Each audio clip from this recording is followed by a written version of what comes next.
Alright everybody, welcome back. We had a little bit of a technical difficulty there where our Skype crashed, so we took a little break, well-deserved break, and we're going to get back to answering your viewer questions. I think we were in the middle of one when we got so rudely cut off by Skype. So, Krim, you were talking about what do you think is the best deck in the format, so I guess we'll let you give your huge speech once again. Okay. By the way, I do that intro way better than you. I'm just letting you know. No offense. It is debatable. Yeah, I was talking about Typhlosion because it's a deck that nobody really talks about. I'm sure you guys haven't talked about it. It's a deck that I guess I woke up one morning and I was like, you know what? Maybe Typhlosion's pretty good. So I built it. I didn't expect much because the truth is you kind of don't. But I expected for it to have a solid matchup against Mewtwo Celebi, and it does. It can take a lot of cheap, easy prizes against like the Celebis and the Shamans and all that good stuff. So it actually does pretty well against the deck, and it obviously has trouble against the electric. Now I'm trying to fix that, and I think I found a way to at least minimize the effectiveness of the electric deck against it. So I think I got it close to 50-50. It's probably still an underdog, but if you're an underdog but close to 50-50 against the electric, but then you beat the other two big decks, it's worth considering. So that's what I've been working on. But I mean, again, if I had to play the tournament tomorrow, if I was absolutely, tournament was tomorrow and I wasn't sure right now, I would play Mewtwo because I feel like that deck is in contention for the best deck in the format, and I just, I have more confidence in the deck right now. But I'm definitely working on Typhlosion because I think it's got a lot of potential. I know someone who agrees with you too, Mr. One Vote, Ben Potter. Mr. One Vote. Yeah, I mean the deck is good, right? I mean, have you guys actually played against it or played with it? Not playing Eel, because yes. We played tested Eel versus it, and Typhlo got destroyed, like hard, and so we threw it up. We just threw it away. Yeah, I played against two different Eel builds. The first Eel build went 3-1 against me, I think, or something like that, and then the other one was like 4-4.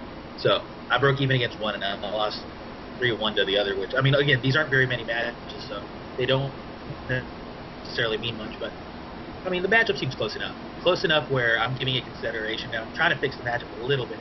If I can fix that matchup to make it 50-50, then I would feel very good with Typhlosion because the deck is actually really solid. Typhlosion's a great attacker right now. Okay, so Krim says Celebi Mewtwo if there was a gun to his head, but he's liking Typhlosion. Drew, what do you think right now for best deck? Best deck? Probably be something with Eel. I think Energy Acceleration has to be in your deck right now. If I had to play tomorrow, I'd probably play Durant just because I haven't play tested very much at all. And that's a carryover from the last format, so. And answering the second part of the question, yes, it is your turn to play Jack. And if anyone else wants to play me in any Words with Friends, Hang with Friends, just hit me up. I'll play everyone. I've got a couple of Pokemon on there, but I'll spread the wealth. Are you pretty good at the game? No. You don't Google it. You don't Google words, do you? No, that's something Mondeck would do. Mondeck is the biggest cheater. I noticed I played him one time with Words with Friends. I was like, how do you even know that word? He gets like 60 points a word in his sleep. Yeah, I hate how people cheat at that game. I hate it so bad. There was a funny picture I saw where it was like some college professor sitting there looking like he was doing something important on a laptop, but really it was just Words with Friends. And then it was Words with Friends on his phone, and then on his laptop it was like a Scrabble word finder where you put in all the letters and there's a program that finds all the possible word combinations for you. Horrible. Can't believe people do that. But alright, stick with my boy Celebi. He won the big one, and sticking to it. Been on the bandwagon, and I'm still there. So, from Alex Gardner, with all the Terrakion out there, is it even worth running Zekrom EX? Yes, it is. You need the threat. You don't necessarily play it every game. You don't play more than one, but it's still worth running. Anyone disagree? I think it's good. You've been. It's just one. It's one of those things where you can like meta game stuff, where you can like I can cut Zekrom EX because everyone's running Terrakion. Thus, I'll get I'll one up those guys playing Terrakion kind of the deal. But it's a tough call. I think it's good. If you get it out uncontested, then you win. Like Mewtwo doesn't beat it, that's for sure. Yeah, that's the big part about the reason I like the Typhlosion deck was because of Reshiram EX, but Reshiram EX has a problem with Mewtwo, and Zekrom EX doesn't. So that's a big positive in Zekrom's favor. Yep. Alright, so yeah, Zekrom EX, still good. 150 damage, pretty solid. So from Caleb Sodding Mullins, had a two-part question here. Do you guys think that Zekrom EX with Electric and Zebstrika is better than the Celebi deck? And also, how do you think Mewtwo can beat Durant? Anyone want to take that one? Yeah, I'll take it. First one, because it runs Zebstrika, no, it is not better than Celebi. Sorry, that card does not. You're wasting a bunch of slots in the deck that don't beat Celebi, and they'll just overrun you eventually. Like you can't disconnect one shot a Tornadus, so you know all it's there is just a random Mega Bolt or whatever it's called, Lightning Crash. And how can Mewtwo beat Durant? That's a good question. When you find the answer, you can let me know. I got an answer. I do. I've done pretty well with Mewtwo against Durant. I mean, it's not necessarily like the nut. We play with Mewtwo. You just set up the Celebi route. If you can get a Mewtwo play with synergies by turn 2, sorry. You really broke up a lot, so you're gonna have to repeat that. Okay. Can you guys hear me now? Yeah. Yep. Yes. Okay. Yeah, I'm sorry. This internet sucks. I'm in the hotel, so that's why I couldn't host and all that good stuff. But yeah, basically you just need to play. You need to play a deck that can switch multiple times in a turn. Obviously. But if you can set up your deck to actually have good Mewtwo Celebi turns and get like 4 energy onto the Mewtwo, then I mean that's huge. 4 basic energies onto the Mewtwo means that you're dealing 180 damage, 80 damage after resistance. So they need an Eviolite on it. If they don't have an Eviolite, or if they do have an Eviolite, you just catch her. Yeah. Against a Durant. How do you get 180 damage out of 4 energies? You get 100 damage, 80 damage after the resistance. Yeah. So if they have an Eviolite on it, yeah, which is enough to kill it. No. If they have an Eviolite on it, then if they have an Eviolite on it, you just have to catch her. But what if that one has no energy on it? Another energy. So you're breaking up we've again. confirmed the caliber of Durant player he's been playing against. Yeah, catcher Durant plus better. They're either. What happens when they crush and hammer you? Yeah, I mean, again, my assessment is that most Durant players will be professional Durant players. I mean, honestly, that's something that you have to assess. You guys hear me pretty well. I feel like we can kind of make out what you're trying to say. Okay. I feel like that line of thinking is just terrible. You have to take into account your Durant opponents are going to be mediocre. Well, I mean, again, this is only 4 basic energies. 4 basic energies is very easy to get with the Mewtwo Celebi deck. Not really. It's very easy to get, like, considering most things. What kind of Mewtwo Celebi deck are you playing with, like 20 basic energies and no DCE? No. Are you just like chuckling inside? Lost Remover is not going to do anything. But I mean, I haven't had an issue getting 4 basic energies to play on turn 2 and turn 3. I mean, yeah, but if they get like one crushing hammer, like 4 basic energy turn 2. Yeah, I mean, like what you're saying is like completely ridiculous. I believe Grim. He can do it. He can put his mind to it. He'll get it done. It's funny because I can hear him typing Yeah. perfectly, Yeah. but I can't hear him speak. Well, I'll give you guys the real answer, and it's Ruins of Elf. There you go. Yeah, I mean, you can do that, but that's like, oh, that's so shaky. Even then, I feel like Durant can just like roll you over too. Like if they just hit energy with Devour, you're just kind of like, oh. Yeah. Still tough. Yeah. There's no easy answer. Alright, so from Ian Asplin, is 1 Mewtwo EX enough, or is 2 the minimum in all decks, save for Durant, obviously? Well, I'll take the second part of that question of the Durant. Anyone want to take the first one? You should probably play 2. Good. There's a 2 in the name, you should play 2. Yes, that's a good answer. Now for the sub Durant, technically you are correct. You should not be playing 2 Mewtwo and Durant. However, what you're implying is you should be playing at least 1 in Durant, which is incorrect.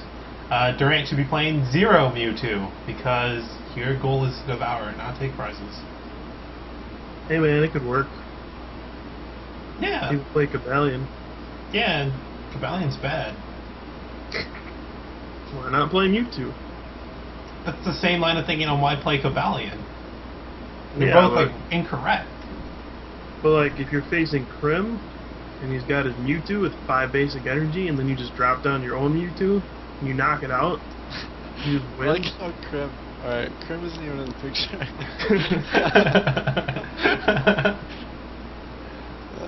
Well, at least when his camera freezes, we can't tell. Oh, yeah. really went downhill when he got here. I think Durant is literally a run for Durant, run Rotom, and that's it. That's the way it should be. Yeah. Alright, well, we'll leave it at that. So, from Theodore John Paul Adams, question, thoughts on Mike Lisek taking over as the Pokemon TCG Online Community Manager? Will this fix things with the game, or is it too broken to fix? I'll probably take this one, because I probably pay attention to this the most. So yeah, Mike Lisek, he took over the community manager position, which like oversees all the forum stuff on the PTCGO site. I'm sure he'll have more responsibilities than that. But in regards to the whole thing about being too broken to fix, I think they've already accepted that, and they came to that point because they posted something, a statement on their site saying pretty much, we've given up on this version, we will make no further changes to it. It's as is, because we're coming out with a whole new version of this program. We're just going to completely scrap what we've got and start from scratch. So there is a whole new version of PTCGO coming out. God knows when that's coming out, but if you follow the video game championship stuff at all, you know that Mike Lisek completely turned around that stuff, and he made it really great. So I think he can do the same for TCG Online, and I think having him on board is probably the best thing that could have happened. So I'm back to having some hope for Pokemon TCG Online. But what do you guys think? I agree. Though I was kind of I don't know how much responsibilities he has in PTCGO, how much they're adding on, because he also does the VCG stuff too. So I don't know if he's just going to be the customer service, like head of customer service, or if he's just going to be like head of the overall PTCGO. If it's just customer service, at least your responses will be a lot more polite and professional. It's not customer service. He Community like manager? The forum. Yeah, I You mean, know, like, that's like PTCGO forums. Yeah. He'll like oversee all the feedback stuff. All like every time you complain about a bug, he'll be the one looking at it. Okay, Sounds like I mean, at least like we know that they'll know that there's a problem. Like, if we find a problem, we know it'll go somewhere. instead of it going and, like, before it was like, hey, there's this problem. I have no idea if you're paying attention to me or not. And like, cool, file a support ticket. We'll get to that eventually. Yeah, it was like you just kind of just brushed you off. At least now you have some sense of security that your thoughts and your comments will go somewhere. So at the very least, it's that, and at the very most, hopefully this gets turned around like the VCG, VGC. There we go. Yeah. Like I'm trying to say TCG and VGC, and I was just like, oh, this isn't working. Yeah. At least it has a great history in the game. It's got a proven track record, so I think the PTCGO is things looking up for it right now. Yeah. Hopefully we can get that turned around, because it would be a huge boon to the game. Obviously, we've been saying that for a while. Went downhill, but it's not gone yet. Hopefully, what they have. I hope he can code too. Get him behind a computer. Yeah. Don't work. Alright, so from Matt Shank, the ECC was interesting because a lot of the top decks seem to be teched out, including a really odd second place list. But the winning deck was just a straight up consistency build. Do you think one is generally better than the other for a big tournament? Take that one? Yeah, I'll take it. Basically, for the ECC, consistency was king. Here's the reason. You don't know exactly what you're supposed to be teching against. Like, you kind of have a vague idea, right? But you don't actually know now. Not like an established format. Like, the format got kind of like turned over its head. No one really knew for sure what was going to be the best deck. So no one knew what the tech versus, and they were just kind of teching aimlessly. If you start teching at this stage, it's a little different now. I mean, you can kind of go, okay, I'll tech this for this, sorta, but you don't go too hard on it. But I think at least for the ECC, consistency was king. Yep. Drew, any thoughts? Yeah, I kind of agree with that. In a younger format, it's a lot easier to just go consistent. Even worry about what you're going to play against. Also, I think like the cards available in the card pool have a big say on what you can tech. Obviously, it's hard to tech against stuff if like the right card's not out there. Yeah. But I think like Mewtwo is just the king of tech. You can splash in and everything. So I don't see a real need to go crazy with one-ofs and anything. Yeah, I think when you're at a big tournament like this, I mean, you guys are right, the format is brand new, but and that would be a reason to go for consistency over tech. But when you look at how many people there were at this thing, it was over 200 people in Masters. So when you get to these big tournaments, I think in general it's better to play a more consistent deck and try to tech for specific matchups, because there's so many different players, you don't know who you're going to face. And there's no use trying to tech for like that one guy sitting over there playing the Chandelure deck. You don't want to try to tech for him, because what are the odds you're going to play against him? But when you're at stuff like states, they're a little smaller. For the most part, attendance doesn't come near 200 unless you're in like California. So at a smaller event like states, you really could get away with teching more than going for consistency. And I think this is why at Nationals every year, it seems like the consistent decks, not the super teched out ones, are the ones that go far. And then at Worlds, the teched out decks are the ones that win. Because the player bases or the attendance numbers are so much different. At Nationals, you have Isn't that like almost 1,000 backwards players. for you? Huh? What? Haven't you had like backwards results when it comes to that? Because you're the guy who plays teched out decks, and I don't. you do really well at Nationals, and you The bomb. decks are consistent. I guess you could say I'm the standard for that example. All right, Mr. Rayquaza. All right, Mr. What else? SP was consistent. I don't. Yeah, What did you play last year? Consistent. I played a deck of 13 draw supporters. That's what And how many singles? I won What? last Damn, year. baby. You mean Oh, the wait, year? no, 2 years ago. 2 years ago. I'm sorry. That was SP. I was SP. Man, you played Rayquaza. You played. I can't remember what. That was tech you had 3 in your years ground. ago. Oh yeah, Chita and well, Chita was Oh, good, yeah. but Grasping at straws, my friend. I guess what Crim's probably going to say, trying to say was, or rather, I guess I would be the example of that example kind of thing, where I kind of play teched out decks, and I do really well at Worlds, but Nationals is kind of like,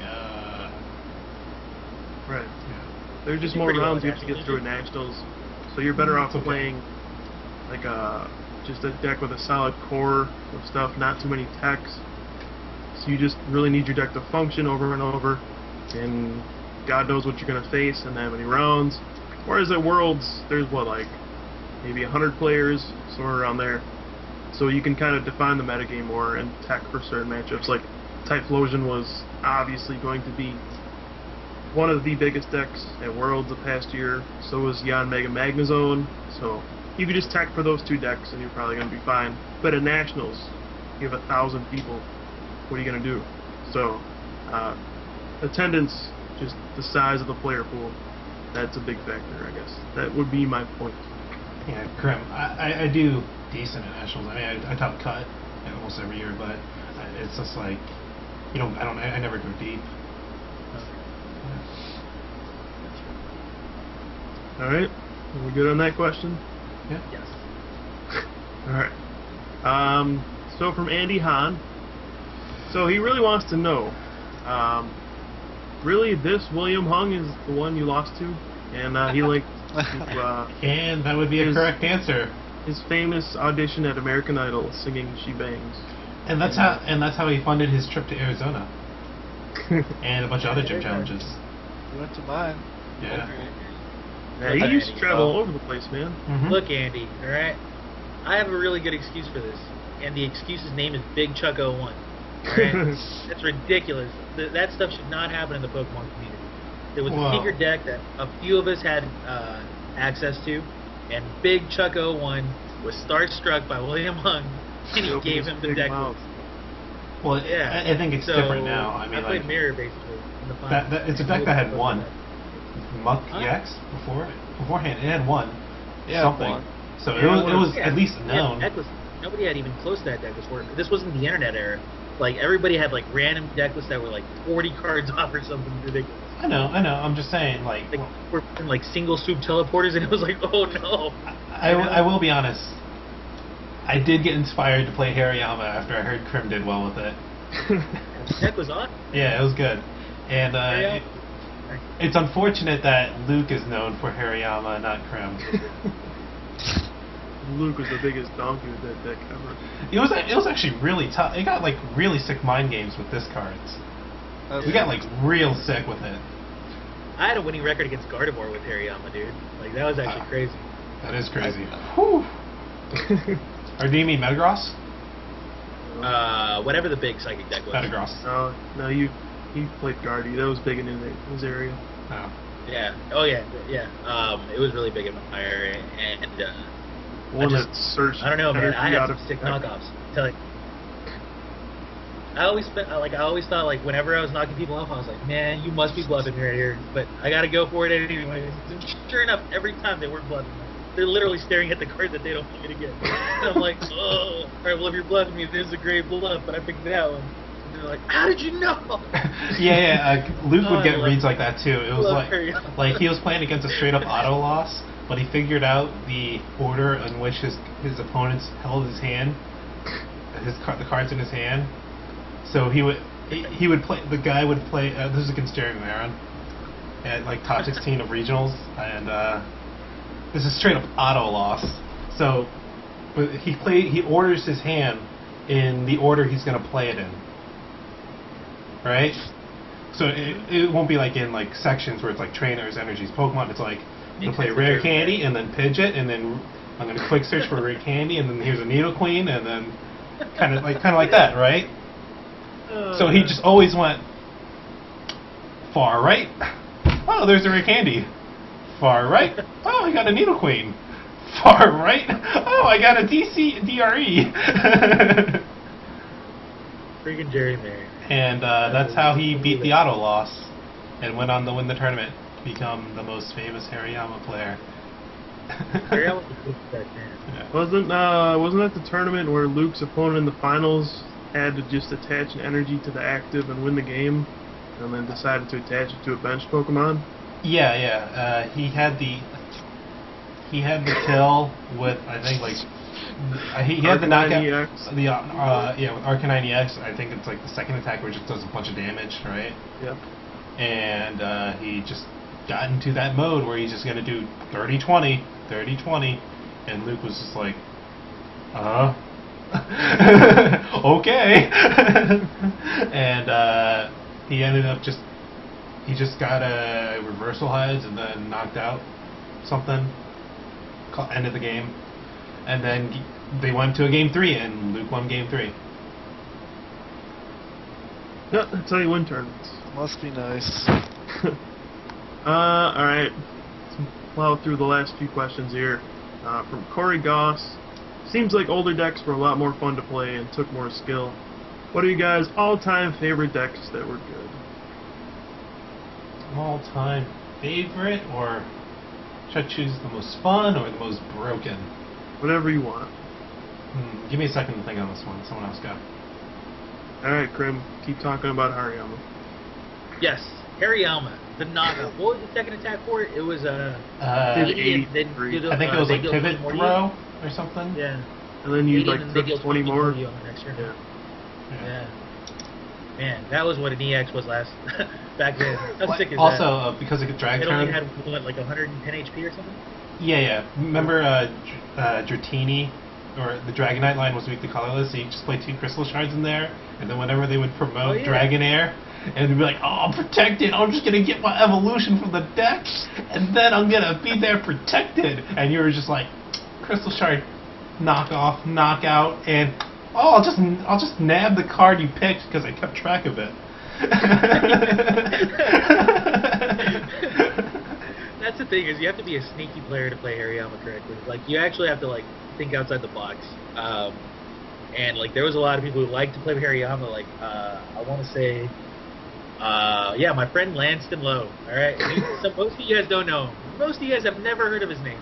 But he's very infamous in our little circle of Pokemon friends. And that guy's as sneaky as it gets. And that guy that hadn't played a game of Pokemon in years, he looks at the Hariyama deck, he's like, this is my kind of deck, and he gets all the way to the finals of a gym challenge, I think. Yeah. And then he loses in the finals because his luck ran out. But like, the guy was nailing every knockoff because he thinks outside the box. He's like one of those like few minds that can actually play Hariyama the way you're supposed to, which is looking for reads in your opponents. I still think those skills are good to have even today. You can kind of like read what their hand is if you're good at reading like what cards they played and things like that. So I mean, nothing like Hariyama was in the past, but I remember hearing the horror stories where I think it was Sharif, he played against Lanston, and sitting there with like a 13 card hand, and Hariyama, it does 40 for 2, and then you get to randomly pick a card and discard one. That's what we're talking about. And there's like 13 cards in this guy's hand, and there's just one card he needs in that whole hand. Like, if he discards 12 out of the 13, it's still okay. But if he gets this one, he might be able to win. And then he just goes, knock off that one, and he picks the one. Hey, people were just bad at hiding their cards too. Like, nobody ever randomized their hand. Because I tested against Hariyama so much, I had to come up with like interesting ways to counteract knockoff. So sometimes I would be like, here's a 3-to-1. I'd have like 4 cards, right? Here's 3 cards. Here's 1 card. It's still 4 cards, but it's just presented differently. And sometimes that 1 card would be the card I want them to take, so I'd be like, here you go. Or rather, the card I want to keep, take it. And then they would just like not take the card I'm presenting them, and they would take one of the 3 blanks and things like that. Okay, I got my favorite deck too. Alright, go ahead. My favorite deck Well, I have actually a tie. The most broken was probably Mulock, which was Mew EX and a bunch of random basics that worked well together when one Pokemon could use all their attacks. Basically, the way the deck worked was it had Mew EX, who could do everything, and then you had Wobbuffet on the bench, which, when it evolved from Wynot, it added a retreat cost to their active. And then you go behind on prizes, so you have Pal Hand extension, and what that does, it's either a catcher or a APOM move, a tailcode, on a trainer. So, and then you had Admin, which is N, and you had a card called Minin, which let you pick up a trainer from your discard as an attack, and you had Jinx, which was pure power, which is for this Jinx attack. For 3 energy, you could take 4 damage counters and distribute it on their board as much as you like, however you like. And basically, all you did was you dragged up something that couldn't retreat or attack. You got rid of all its energy, and then you admin them down to like really low, 3, 1, and you pure powered your way to victory. And games would take with that deck maybe 30 minutes, 40 minutes. If you were mediocre, mediocrely slow. You also had to play the other Mew EX. There's another Mew EX that let you look at your opponent's hand. So you had to make one, because you needed all the information you could get. Like, I know some players, I remember Gaz didn't run that Mew EX, which was dumb. He should have. Because you're giving yourself too much credit. It's, you're saying, I can read what cards are in their hand, rather than just looking at their hand. That was my favorite deck. Like that deck, it took like 40 minutes to win a game, but like when you played against it, it was just like, I know it's happening, I know it's coming, but I'm absolutely powerless to stop this. That deck was mean. That was not fun. Alligator, man. Alligator was the most broken deck. Oh, it also played other cards. It played unknowns, and the powers for unknowns was you could swap an unknown with an unknown in your deck. So you had unknown E, which like you looked at your opponent's hand, and if they had a basic Pokemon, you could take one from their hand and put into the active spot. And then there was unknown I, who you drag someone up from their bench, and these Pokemon interchange with each other. So once you had E, you could switch it with the I, and then Swoop Teleporter, because the deck was all basics. You could, if you started with the wrong basic or you had the wrong basic on the bench, no problem. You could just swap it out with a different one. Yep. Yeah, so Grim, you said for Alligator. I don't know if that's the most broken deck of all time. How was it not? For its it wasn't that. How was for Alligator? For Alligator was far and away the most broken deck of its time. Of its time. Like, it was so much better than every other deck. I think at the time, see, I feel like we were so much worse back then that we just couldn't figure out anything to beat for Alligator. But if we put ourselves to play against our 14-year-old or 13-year-old selves, Slowking does not work. No, like literally. I think if we played against our 12, 13-year-old selves, we would demolish us. You realize how long? Obviously. You realize how long it took for us to realize that those stupid legendary dogs were so good? Yeah, like I was playing those all along. I'm cutting edge of those. Yeah, it just like absolutely broke the game. It even took me like a little while.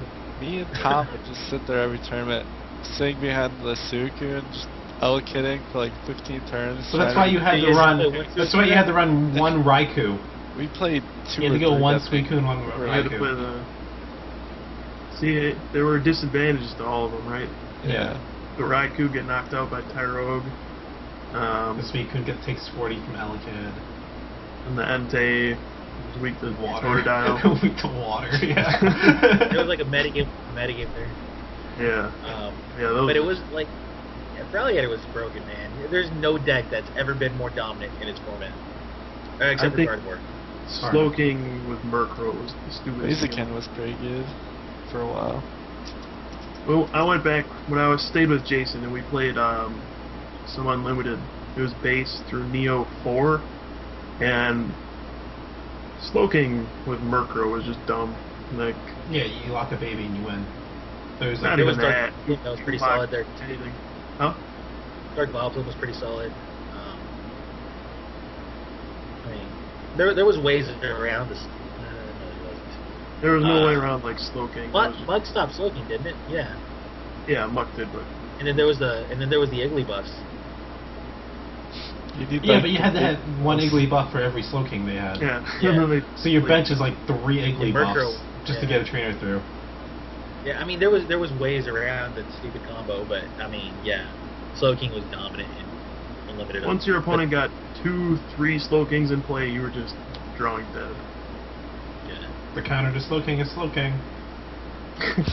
Ralliator was broken. and balloon berries. Balloon berries. Because you had to put balloon. You couldn't play Switch. You had to put balloon berry on your Slowking, so your Slowkings don't get dragged up by a tropical, Yeah. a tropical islands Jigglypuff. Brock Spanky. I think Tropical Islands Jigglypuff was out after Brock Spanky, but like you used Brock Spanky first, but then the That was Jigglypuff Pokemon, came right? out. What? No, That was that's Erica's. Oh, okay. What was Tropical Islands Jigglypuff? It just had a It was a promo set Disgust. from like a vending set. Yeah. All right. Next So question. Drew, what was your favorite deck of all time? I'm gonna go with Sceptile EX. Ooh. Slowbro. I want to stay with this deck. It doesn't sound like much. Didn't you But, beat Gaz? Yeah, I beat Gap in the finals. Bro, that's worse than my Wailord deck. Dude, that Well, deck was actually really legit. Alright, That I deck gotta was explain okay. it. It was good. So the Slowbros have a power when they're on your bench. They soak up your damage. You can just move damage to them. And Sceptile EX, I think he had like 150 or 170 HP, 50. which was like impossible to kill at the time. So you would just move all your damage to your Slowbros, and Sceptile had an attack. Whatever had a grass energy on it, you could remove 40 damage from that. So you'd move like 120 damage to Slowbros, and then heal your whole field. And there wasn't any gust of wind, so you just win like that. And I won a whole tournament like that, just doing that. My opponents just, after 4 turns, they would scoop. Can't do damage. I'll do this. And then what I didn't realize was there was a dark Tyranitar that does 150 damage to the EX Pokemon. Well, they did one Thankfully, point. But it if you did. had 3 darks, Yeah. Thankfully, my opponent in the finals, Cena Gaziaskar, you might have heard of him. Discard this card, first turn or second turn. Didn't think it was good. And as soon as I saw it, I realized, like, whoa, I should lose. But, I should lose. and that one.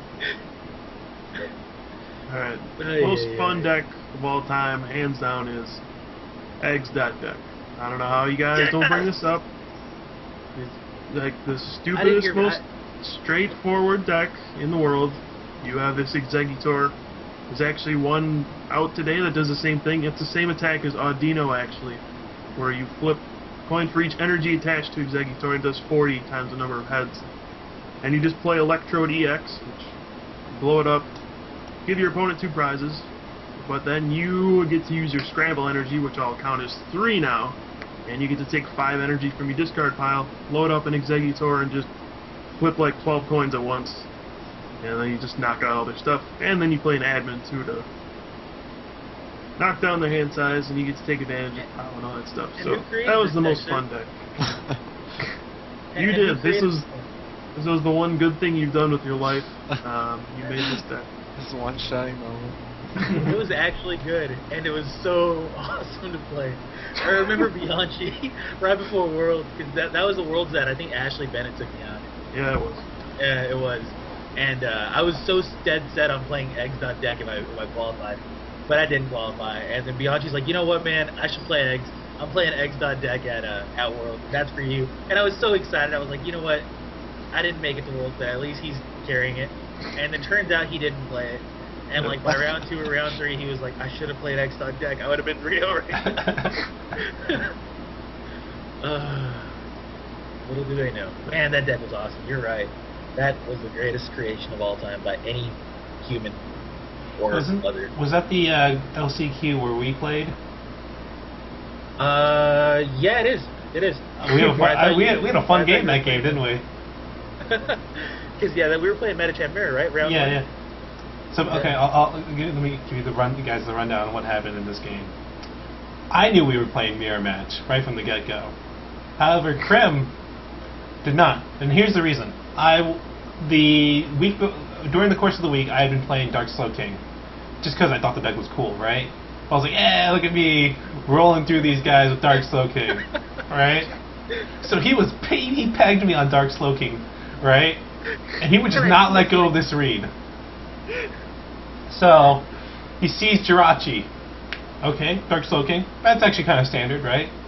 And I knew, and he was mumbling this too, so I was trying to avoid. So I was like playing energies, like multi-energies down instead of like fighting. I was like, I'll make him think I'm playing Dark Slow King, and then I'll swoop into a Metatite, right? So like, based on his mumbling, I was just like playing my cards differently, and then like we're in like 10 minutes into the game. And by this time, I've already swooped into a Metatite already, and he's still going and mumbling, "Dark Slow King, I can't beat this deck." But I'm like, I can't find Metacham is the problem, right? But I've already played down Metatite. I've already played down Fighting Energies. You know, everything Metacham plays, and I just can't find Metacham. And then he just goes, "Oh, I can't beat this deck." And eventually he gets Metacham before I do.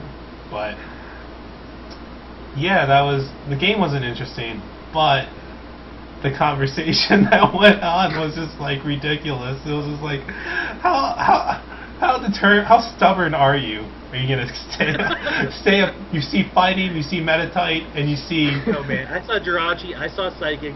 I remember Dark Slow King. I freaked out. Okay. Oh yeah, I also played one Psychic Energy in there because of Wobbuffet. I could swoop into Wobbuffet. And so and he plays the Psychic Energy turn 1, and I'm sitting there just freaking out, going, "How do I win? How do I win? I'm dead." And then I think my second energy was like multi. So was it. My second energy was like multi, so you were still like, "Oh God, how do I win?" Yeah, like, and I remember my hand being terrible, but yours was too, and we just like dragged on forever, and then eventually I obviously won. But yeah, that was just terrible. Like I remember like that being the start to my tournament, and I was just freaking out already. We were like in round 3.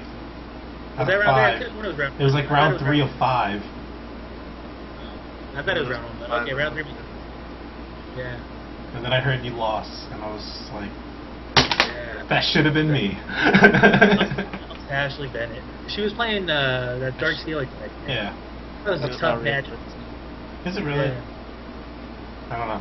I always just that was like an auto loss. I always assumed I could just sky kick it. Yeah. Ay.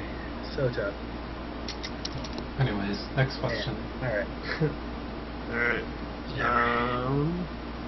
From Petros Agua Michael. I don't know if I pronounced your last name.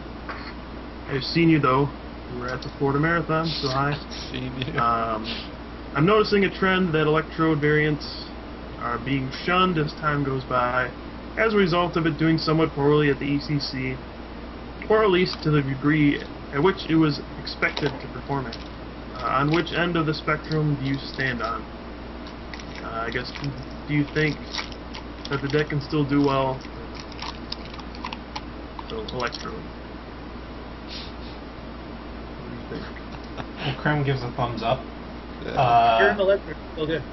I keep it in my playtesting rotations. I mean, we still have it built. I think it's. I think it's more of a we don't know how to build it properly with the EXs yet, rather than Electrode being bad. I think it's probably on us the reason why it's not winning. Yeah, it's obviously a playable deck, but I mean, I just think the risk-reward trade-off with electrode makes it inferior to electric. So I would probably never play it. I just think it's a worse version. Well, I think it's actually pretty good against the electric though, and it's bad against Mewtwo, and that's the problem. Mewtwo Celebi actually has a pretty good matchup against it, but it has a good matchup against the electric. So I like it. I mean, I wouldn't play it at a tournament, I don't think, but I think the deck's actually solid. well, I finally lost the game with my Celebi deck online, so I switched over to Electrode, which I've been using whenever I feel like torturing myself by playing PTCGO. Unfortunately, for some godforsaken reason, it does not allow you to play Kyurem in your decks anymore. It gives you an error that says Are you serious? you can't play this card or your deck's not legal if you have Kyurem in it. So I've been playing it without that. Just Kabalion and Terrakion, but yeah, still kind of know. No, it still works. Just gotta add a Mewtwo to it. But I think Electro, it's still solid. What type of All right. decks are you beating, Kyle? Like Amoonguss, perhaps? I did beat an Amoonguss deck, yes. That was a tough one. Turns out Leafeon does pretty well against Terrakion. I've also beaten some Celebi Mewtwo decks, though. So, yeah, take that, Drew. From Alright. Dwayne Schonberg, you guys still think the Truth is a good deck? We've been through that. No. From James Proctor, what are you guys playing at States, and how do you feel about Tosh.0? Don't know what I'm playing at States, and the show is fun. Okay. Yeah. How do I feel about what? Tosh.0. What is that? It's a Comedy Central It's a Comedy Central show that basically summarizes the internet of that week, or something like Do you that. live under a rock, Graham? Have you Bro, never I don't watch Comedy Central on a regular basis. Are you kidding me? Even if you don't watch it on a regular basis, That's you all I've can been like. watching tonight, though. Is the real answer you don't have cable? Just level it. The real answer is I don't have a TV in my bedroom. But There we go. There's no, I don't know. I don't know what to tell you guys. What was the first part of the question? Oh, what would I play at States? I would play you don't get to answer anymore, Drew. Eh. So, States. If I don't get Mewtwo, I'm going Durant, so. Now people are Or- like, ooh, do I really want to be playing against Durant? Hey Drew, do you need a Mewtwo? Got some extra ones. Yeah, I mean, Drew, do you own a Mewtwo? Do I own a Mewtwo? No. Or do you have access to a Mewtwo? I have access to a bank account, which could turn into Mewtwo's. So. Wait, I mean, if you don't have Mewtwo's, then. I mean, I think it would be pretty easy to just buy a few Mewtwo's and sell them back for like the same price if I really wanted to. So, I'm not worried Yeah. about it. Well, what you do is you win a lot, and then you sell them for more than you bought them for, and then you break something that doesn't play. Then you break a new deck that doesn't play Mewtwo, and you just Yeah, I Yeah. bet the board bought a couple of Mewtwo's. I think I might still need one more just in case. How many do you Yes, have? I am considering doing 2. I'm considering buying one more. Yes, I'm considering playing 3 Mewtwo's in one deck. Okay, so someone's considering Celebi. I do not know what I'm playing for States, and I enjoy Tosh.0. Krim, you should join us here in the 21st century. And Also from James Proctor, how strong do you think Lost Remover will be? Very strong. It's very good. It's very good. Lost Movers are great. You know what though? Before I started building decks, I was like, oh, I'm gonna play 2 Lost Mover and everything. Turns out you can't really do that. Like, I mean, I've tried. I've really tried, and like it's really hard fitting even one. So I mean, as good as the card is, there's just there's so many good cards Yeah. in double decks. I think that your you deck can- has to be focused towards it, towards Yeah. running Lost Remover. That's why like Durant is just so good right now because it can just abuse Lost Remover. I mean, that's kind of why I liked Typhlosion too, though, and because, like I said, I think Typhlosion's a pretty good attacker right now because of Lost Remover. Like Lost Remover plus Typhlosion is just brutal, and I've won many a game like that. Where you just strip a Mewtwo naked. Woo! Yeah. Okay. You Lost remove DCE, Yeah. and then Flare Destroy basic, yeah. That's very good. Yeah, my problem with Lost Remover has just been I don't want to remove the energy because it's a Mewtwo. I want to knock it out. So, like, sure, I have Lost Remover, but there's a Mewtwo with a double colorless on it. And I need that energy there to knock him out. So I end up never actually using the Lost Remover.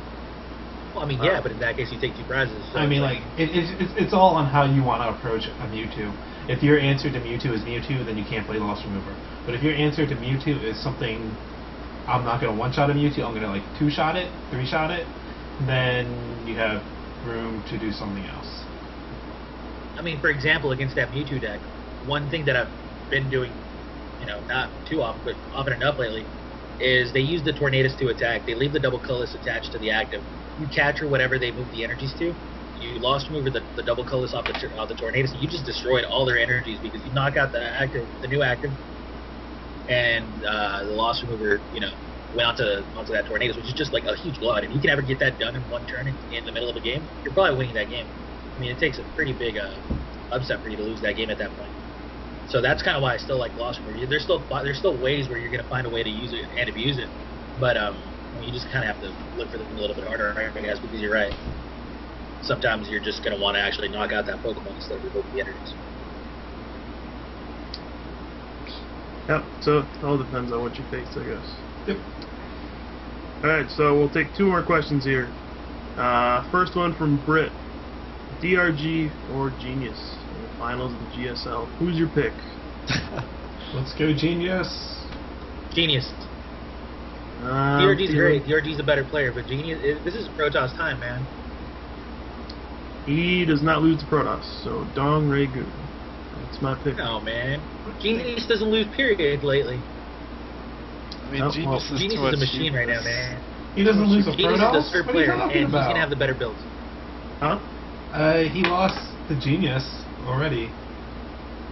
When? Round of 32. True. Yeah, it was like 2 weeks ago. Who cares? I'm just saying. Are you kidding me? Alright, last question.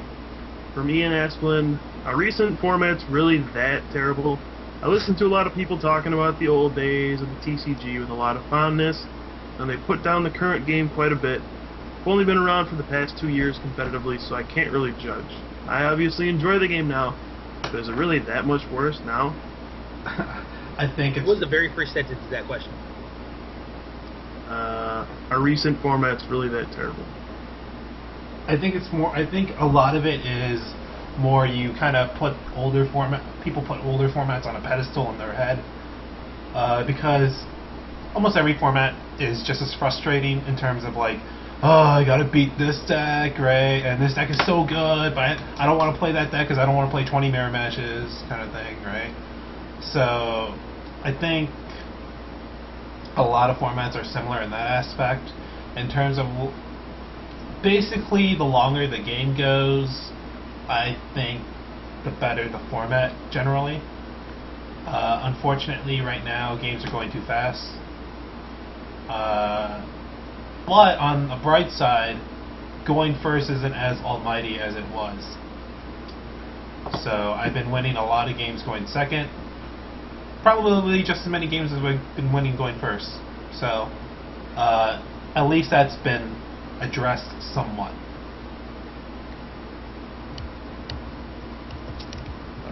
Yeah. The only format I really didn't enjoy was the one from this past Nats and Worlds. I felt there was just not enough cards in that at all. And I mean, even this one is getting there. We're getting, with each new set that comes out, it gets a little better. So, yeah. Yeah, I'll say that on. Don't judge this format until we're done with the year, because the format isn't done yet. We still have another set coming out. People still have time to come up with new decks. So this format isn't set in stone yet. I will agree that last Worlds and Nationals format was the worst. Like, but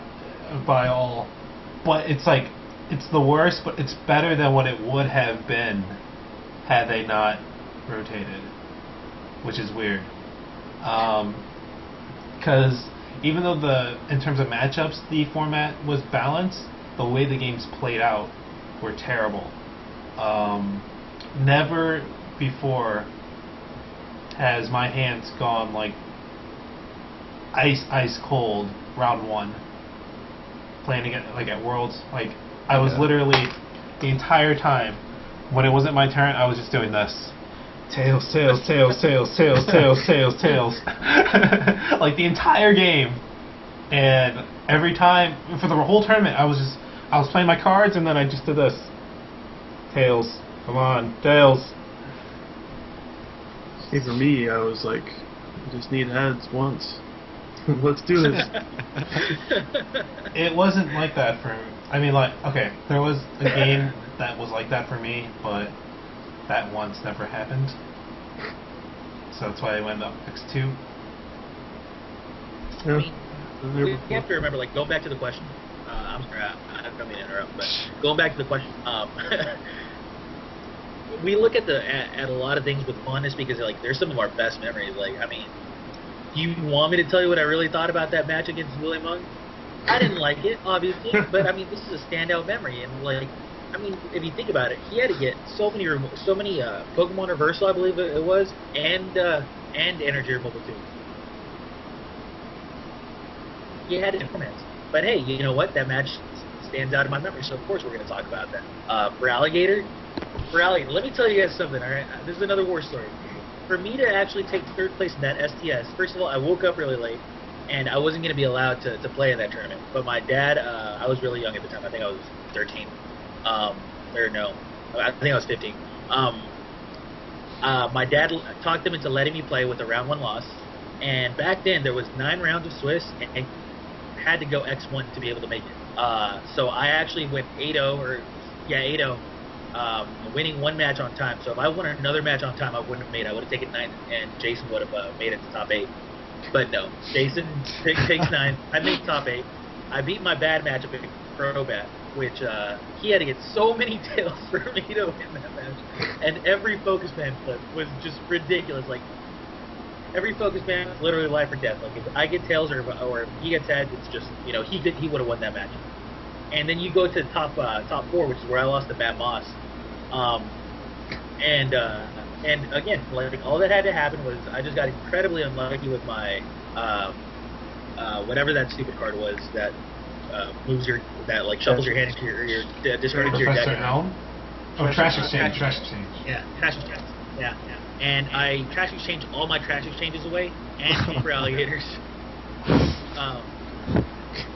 So like all these things, like these are some very like weird bad formats. Like we put these formats on a pedestal because we like to reminisce, but the truth is like these formats were really bad back then. The game's gotten a lot better recently.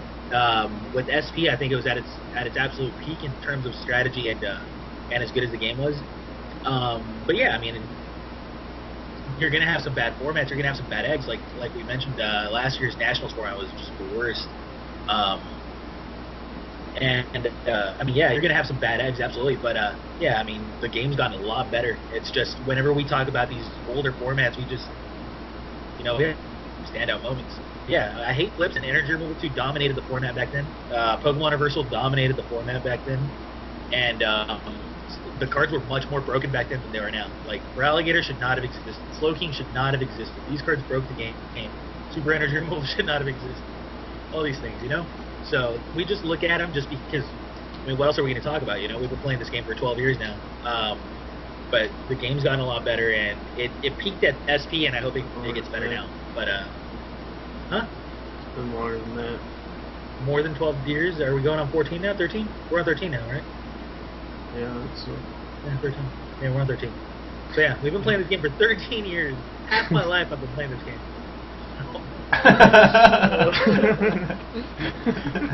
Everyone you say that, we all just take a moment and go, yeah, half my life. Man, yeah, I mean, that's, of course, it's 13 years of memories. That's 13 years of, like, why wouldn't I remember these formats? But yeah, I mean, the format got a lot better for SP, and it's better than last year right now, so it's in a good spot. for me, the Nintendo era has Yes, been, you all agree. Solid nods. for the Nintendo era, it's been pretty much golden, except for what we're going through right now, and the reversal format. I think '05 was kind of bad, because it was all just Metacham versus can you top deck versus Metacham. That pretty much defined 2005, and then 2007 got bad. But for the most part, the Nintendo era has been pretty good. But man, when the game first started, it was terrible. You had Professor Oak, draw through your deck, plus power, you could just win on the first turn. Energy removal, nobody was ever playing something that attacked for like 3 energy, especially with super energy removal. I mean, there was all this stupid broken stuff, gust of wind. The game was actually like stupid. You know the game is broken when the most ridiculously broken card is used to balance the format. Like, you needed a broken card to balance the format. How sick is that? Yep.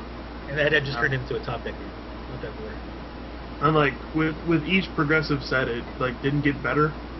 The jungle didn't really fix anything. You just added what? You added Scyther and Wigglytuff. Yeah. That didn't change anything. And then Fossil, that didn't really change anything. You maybe added what? Ditto. Muck. Yeah. Even Muck didn't really do anything. Clefable, I guess, from jungle. But Also Wigglytuff. added my baby Moltres, man. Wigglytuff that was huge. bad. Whoa. But, I mean, then you got the Team Rocket, and the game got worse again with Rocket's sneak attack. You just pick stuff out of your opponent's hand, so they just never get anything, and you win.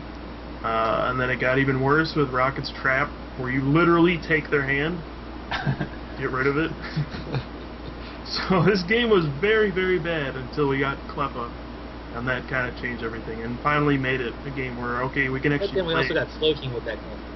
That's true, but we actually got to play a game then. Oh, I forgot Erica's Jigglypuff. That was fun. Where everything just died immediately if you wanted it to.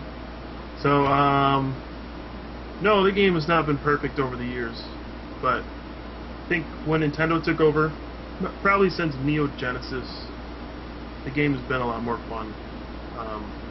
The old days were not that. Let's be honest. I mean, it was fun because we were kids, but those formats sucked badly. But yeah, I mean, ever since Nintendo took over, the game's been a lot more fun. I think, strategically at least. Yeah, I agree. I agree. That's why I came back to the game. All right. Well, I think we've gone on long enough. I'm barely getting started, man. That deck will live on forever. That and the Thunderdome. Yeah. All right, so let's wrap this up. You guys got anything else you want to say? Start with Drew. Thanks for coming, everybody. Even you, Krim. Nice to show up. Better late than never. Follow me on Twitter. I tweet occasionally. Way more than everyone else here. Not true at all. See you guys next week, hopefully, if Krim decides to show up. All right, Krim. Yeah. All right. Who's next? You. All right. So it's been a rough couple of weeks because I've been out of town. I guess I've just been out of town, and I'm going to continue being out of town for this next month. It's a lot of changes for me recently. But yeah, thanks a lot for watching, guys. I'm sorry I couldn't be here at the beginning. I know Kyle's a little bit more of a boring host than me, but what can you do? You get what you pay for. I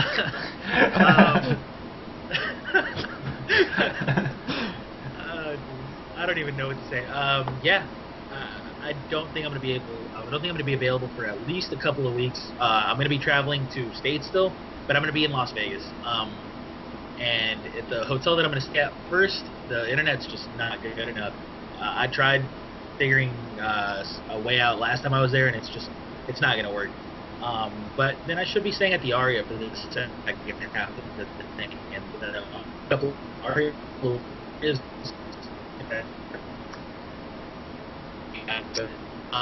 You guys want to see the show a little bit more? Coming on here. So to summarize what Krem is saying Everybody does is, realistic. What? well, they can't understand you, so I'm going to summarize what you said. What I gather what you said. Krem's going to be hotel hopping for a little bit in Las Vegas. He's going to be playing poker there. He still will be attending all the states that he is planned to attend to. You can follow him at Krem23 on Twitter. Krems23 on Twitter. It's marked right above his picture, and I think that's it for his shoutouts. Alright, now for yours. Let's see. I will be attending again for states Virginia, Delaware, and Maryland. You know, come say hi. Always nice to meet you guys. Follow me on Twitter at Michael Promwat. I've been working on tweeting more, so look forward to that. And I'll leave the show wrap-ups to Kyle. Just one thing I want to mention before we wrap up. If you notice on our stream page here, we have a little thing set up. It's called Chip In, where basically if you feel like you want to support us, we would appreciate it. You know, states are coming up, trying to get better equipment and all that stuff. So if you'd like to donate a little money, you know, every dollar, every penny helps. So we would appreciate that. Just click on it, it's really easy. If you want to send some money our way, we would be very happy about that. And also for every, I think I put like every $25 we get, I'll make a new video, just as kind of an incentive to get myself to do more videos. With commentary, we'll do a game. And for every $50 we make, I will do a stream one night. I'll let you guys pick what happens. So, just a fun way to kind of help us out and kind of give you guys what you want to see too. So, I just wanted to mention that. Other than that, thanks everybody for watching. This went a lot longer than I thought it would. Didn't expect for him to show up, but he did. Yes. We will see you guys at States if you guys are going. Come say hi to us. And thanks everybody for supporting us. And I think that will wrap it up. So we'll see you next time. Yep. See you guys. See ya.